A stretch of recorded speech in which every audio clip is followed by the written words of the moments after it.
মানে অসমীয়া গিৰিৰ পূৰা দাদাগাত তেজ আছে মানে হা তেখেতে গোটেই হায়দৰাবাদত অসমীয়া অনুষ্ঠান যিমানবোৰ তেখেতে অনুষ্ঠান কৰে বুলি আমি গম পাইছোঁ আৰু এই আমাৰ অসমীয়াৰ হোটেলৰ স্বত্বাধিকাৰ আমাৰ দাদা এজন তেখেতৰ ঘৰ তেজপুৰৰ বিশ্বনাথ চাৰিআলি।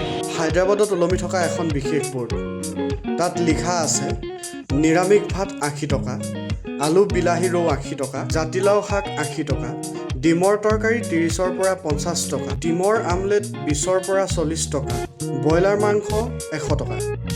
ব'লক আজি আপোনাক মই লৈ যাওঁ হায়দৰাবাদত ওলমি থকা সেই অসমীয়াত লিখা বৰ্ডখন থকা হোটেলখনলৈ। আৰু আজি মোৰ লগত আছে তপনদাৰ লগতে আৰু দুজন ব্যক্তি।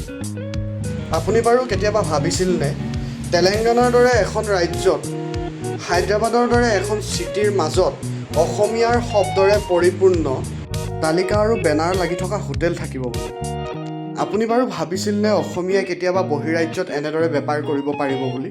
আৰু আটাইতকৈ ইণ্টাৰেষ্টিং কথাটো হৈছে ইয়াত কাম কৰা প্ৰত্যেকজন ব্যক্তিয়ে অসমীয়া। এতিয়া আহক দাদাজনক চিনাকি কৰাই দিওঁ আৰু তপনদাৰ এটা মন্তব্য শুনো। আমি হায়দৰাবাদত আহিছিলোঁ মেডিকেলৰ কাৰণে। মোৰ ভাইটি অংকুৰি হায়দৰাবাদত থাকে। তাতে আমাৰ এখন হায়দৰাবাদত AIG ওচৰত এখন খাটি অসমীয়া এখন হোটেল আছে। সঁচাকৈ অসমীয়া গাঁৱৰ যি মছলা জ্বলা নথকা যি খাদ্য খাওঁ সেই তাকে আজি বিচাৰি আমি ইয়াত পালোঁ মানে। আজি আমি শনিবাৰৰ পৰা আজিলৈকে খাই আছোঁ। আৰু এই আমাৰ অসমীয়াৰ হোটেলৰ স্বত্বাধিকাৰ আমাৰ দাদা এজন তেখেতৰ ঘৰ তেজপুৰৰ বিশ্বনাথ চাৰিআলি। আৰু এজন হৈছে আমাৰ নিপুল বৰুৱা। তেখেতে হায়দৰাবাদৰ অসমীয়া গিৰিৰ পূৰা দাদাগাত তেজ আছে মানে হা তেখেতে গোটেই হায়দৰাবাদত অসমীয়া অনুষ্ঠান যিমানবোৰ তেখেতে অনুষ্ঠান কৰে বুলি আমি গম পাইছোঁ। আৰু এই দাদাই মানে অনুষ্ঠানবিলাক অহা 14 তাৰিখে বোলে হায়দৰাবাদত অসমীয়া ভাওনাৰ উৎসৱ আছে